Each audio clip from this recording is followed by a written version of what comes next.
African American community is telling me is how come we have enough money to rebuild the infrastructures of Iraq and Afghanistan, but not the inner cities of America?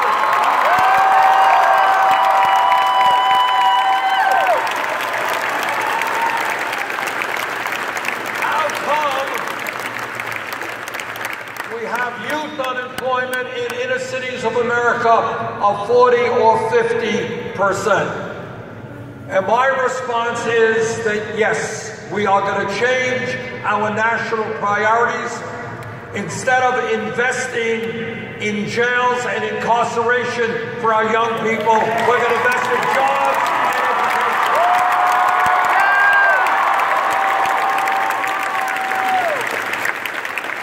I want the young people in this country to learn the skills to rebuild their communities, to build affordable housing, not to rot in jail cells.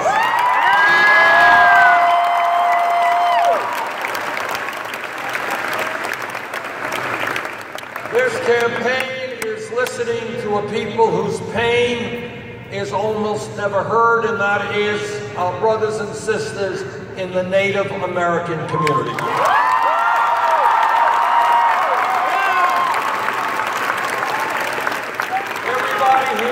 That before this country became a country, when the first settlers first came here, the Native American people were lied to, cheated, and treaties they negotiated were broken. We owe the Native American people a debt of gratitude we can never repay. They have taught us so much. And among so many other things, they have taught us a very profound lesson that we must learn. And that is that as human beings, we are part of nature.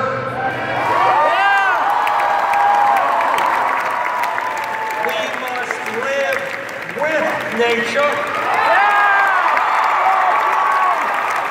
And if we continue to destroy nature, we are ultimately destroying the human species.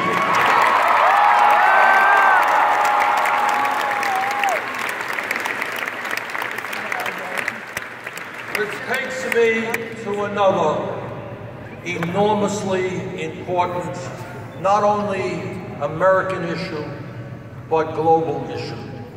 I am a member of the U.S. Senate Committee on the Environment. I have talked to scientists all over our country and all over the world. And here is the simple truth. Climate change is real. Climate change is caused by human activity, and climate change is already causing devastating harm in our country and around the world.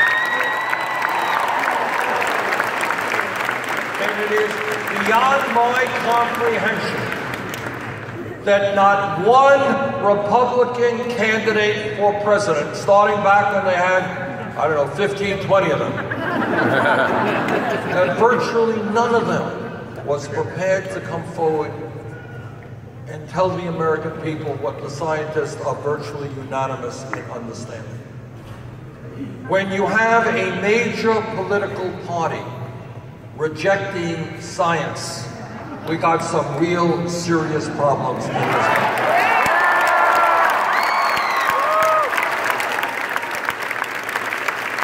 In my view, we have a moral responsibility to make certain that the planet that we leave our kids and our grandchildren is a planet that is healthy and is habitable.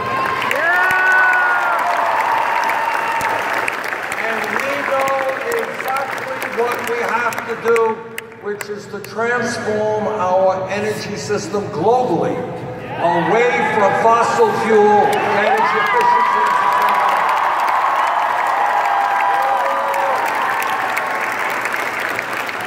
And when we do that, we understand that there will be economic dislocation, and we understand that the workers in the fossil fuel industry need all of the help they can get in terms of new jobs, new education. We are not going to to leave them high and dry simply because they were out doing a job trying to earn a living for their families. We are going to make substantial investments in those areas that have been impacted by a transformation of our energy system. When we talk about thinking outside of the box, thinking big, not small, we got to ask ourselves a very important question. How does it happen that every major country on earth, the United Kingdom, France, Germany, Holland, Scandinavia, Italy, every major country on earth guarantees health care to all of their people as a right? But we in the United States, uniquely among major countries, do not. I live 50 miles away. I live in Burlington, Vermont, 50 miles away from Canada. They guarantee health care to all of their people. Now, the Affordable Care Act, and I'm on the committee that helped write it, has done some very good things. But we have got to go further.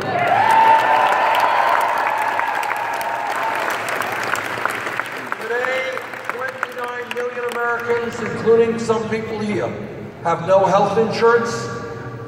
There you go.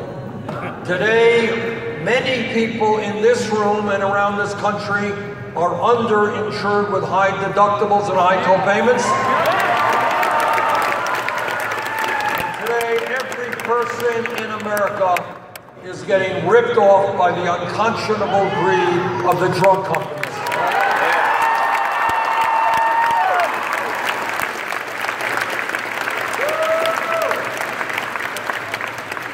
It is not acceptable to me that the drug companies charge the American people by far the highest prices in the world for prescription drugs. It is not acceptable that people in this country are dying because they can't afford the medicine they need.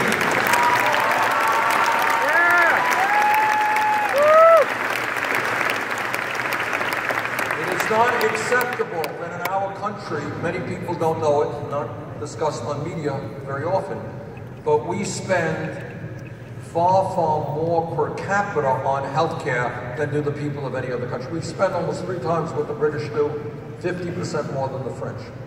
It seems to me that the private insurance companies and the drug companies are going to have to be told loudly and clearly that they will stop ripping off the American people.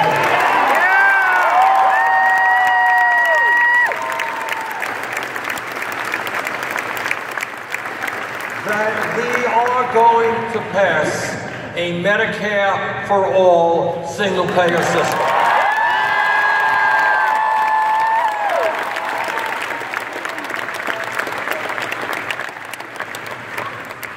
What this campaign is about is understanding American history. And what American history is about is that no real change has ever taken place from the top on down. It has always taken place from the bottom on up.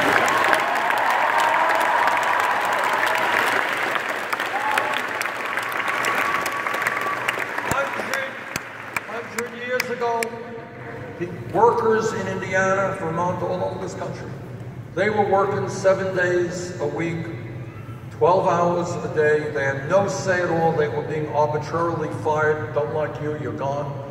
There were kids of 10, 12 years of age working in factories, kids working out in the fields.